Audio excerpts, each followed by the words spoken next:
Hey plant fam! Welcome back to my channel. If you are new here, my name is Jaclyn. This is not my jungle. This is my spare bedroom, but I did bring some of my jungle in here, as you know. I like to do that.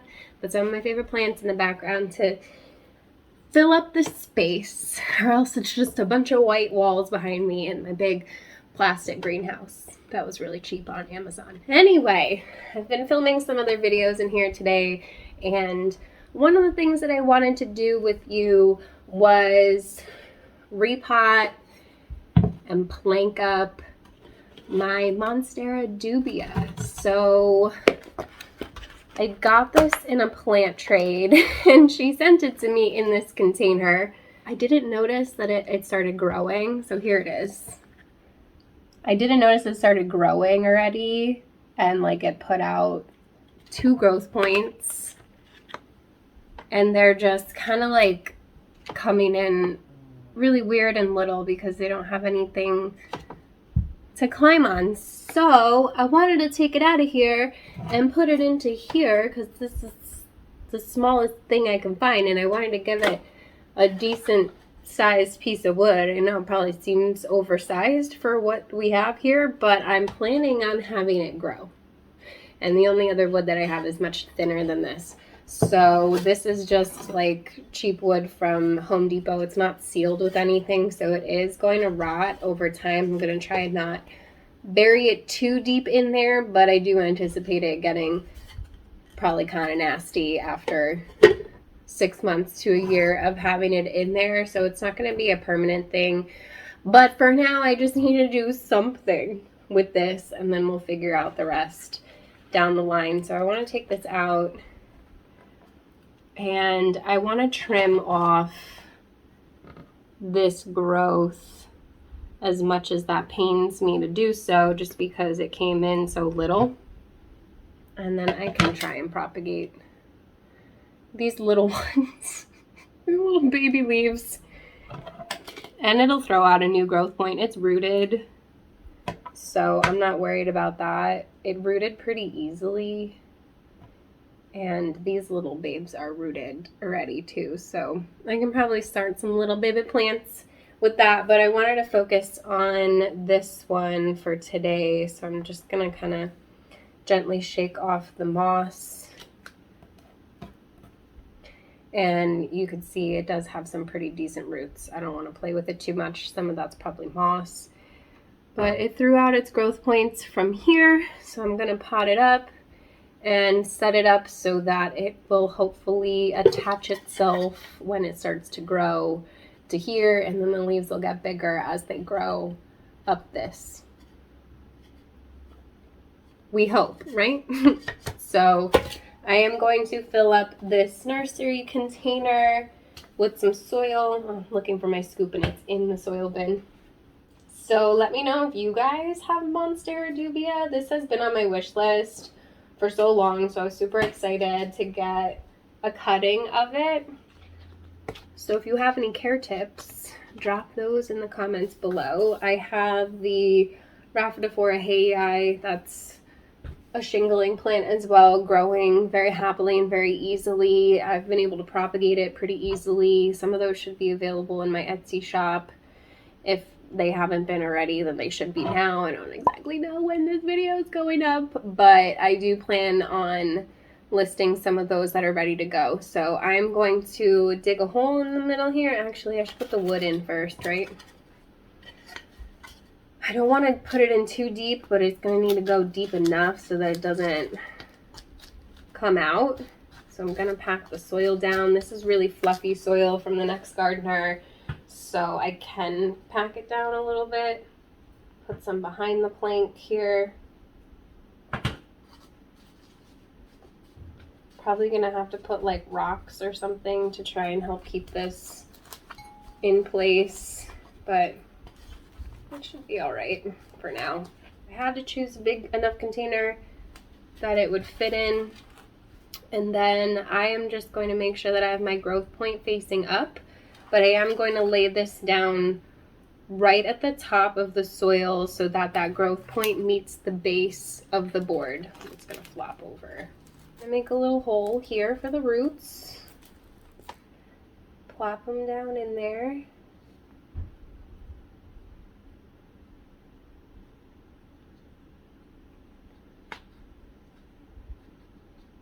It's not gonna be like in there too firm yet. Very carefully. If you can see, I placed it with its growth point facing the plank so that when it starts to grow, it has this to attach itself to. This Rhaphidophora, hey, I did the same thing. So I placed the cutting here so that when it grew, the growth point was facing towards the wood and then it was able to attach itself. I love this one. Look at this one root.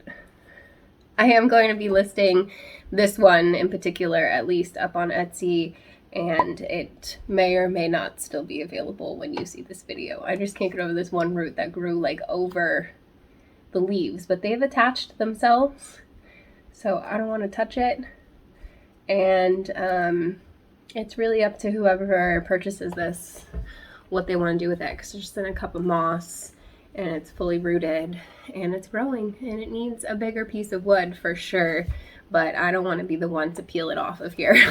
So you just have to be really gentle so that you don't break the roots, and they will eventually reattach themselves to the wood. It just takes a little bit of time if you wanted to put it on something bigger or wider. So just to give you guys an idea of why I do it this way, because you could see the leaves come in much bigger when you give it something to attach itself to. That's why they call it a shingle plant. So now all that's left to do is water this, and I'm probably gonna put some top dressing on it just to like hold things down. I have some really beautiful top dressing from the next gardener, and then I'm gonna show you guys the final product, and I will update you and let you know how this babe is doing and if this was successful or if I end up murdering this plant because I put it in way too big of a pot. She does like some humidity. It is a Monstera, you know, so we gotta treat it like a Monstera, but I am gonna be putting her in a nice bright spot where hopefully she's gonna be happy and grow for me really quickly. I like the immature leaves because they're silvery, and as it matures, they do get really big and they lose some of that silver pattern, and they will get fenestrated because it's a Monstera. So yeah, I have some moss. I'm going to try and cut these into like little nodes and give them some wood to climb on like I did with the Rhaphidophora, and hopefully maybe get some baby plants out of this as well. I will definitely keep you guys updated on how that goes as well. Just sad little baby plants. But she's gonna go into this little catch pot that I have here. It doesn't look like anything right now because it's all the way down there in the bottom. But yeah, that's that. I am going to give this some water and then give it a top dressing and show you guys the final product. Okay, so I got my top dressing here from the next gardener. I have two. I don't know which one I'm going to pick from. I'm going to pull them out and see how they look. But I wanted to mention too, because I'm sure somebody's going to ask me where I got this wood at Home Depot. It's in the molding section, and then David actually measured it out and cut it for me. They have like a saw and everything right there in the section of Home Depot. So this is just really cheap wood that we cut into, I think this is 8 inches. So hopefully this will be okay at least for a few months until it grows, hopefully, and then we will figure it out from there. So if you're looking for some wood, you can definitely seal this yourself too if you wanted to get, I think he said it's just like shellac basically, because I asked him, I was like, hey, what do you seal wood with to make it waterproof? And basically chemicals. So this is my Phantom from the next gardener. These stones, I don't think I'm going to use these ones. These ones have like a more natural look to them. If you could tell, they kind of just look like regular stones, which I like for certain plants. But then I have this one here is sandstone, so they're a little bit more polished. These are the ones I'm going to be using on here. They just look a little bit nicer. more of a quartz feel, and I'm hoping that this will help keep everything in place. I don't know, what do I know? Maybe it won't help at all, but I'm hoping that it'll just help weigh things down. I tend to do this with propagations that aren't like fully rooted yet, just to help keep them in place. And it also just looks a little bit nicer since we have so much empty space in this pot here because the plant isn't bushy. Yeah, these look nice.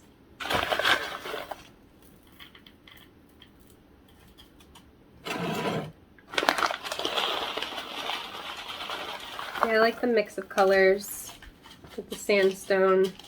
It's pretty. Definitely my favorite top dressing of theirs. I have black galaxies too, which is really pretty. I like to use that one for my succulents that have nice colors. Oh, I shouldn't use too much of this. I was going to use it to repot my succulents with too, so it should be enough. But looks better already, you guys. Look at that.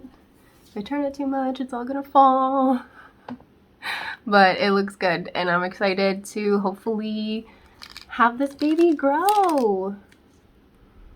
So yeah, that's that. If you like this video and you want to see updates on how this plant is doing in the future, definitely give me a thumbs up. Top Dressing likes it. Don't forget to subscribe. Hit the notification bell so you don't miss anything from me. And if you made it all the way to the end of this video, leave me some little eye emojis. I really like this pot. I think it's cute. And let me know that you enjoyed it and you want to see more content like this and updates on how this Monstera Dubia does, and I will more than happily fill you in on that. I'm gonna go. It's really gloomy and gross out, and I'm eager to kind of just get cozy in bed with my cat. He's been sleeping this whole entire time. I appreciate you, fam, and I hope to see you in the next one. If you have any questions that I didn't answer for you, and like I said, care tips on this plant, then definitely leave those in the comment section below.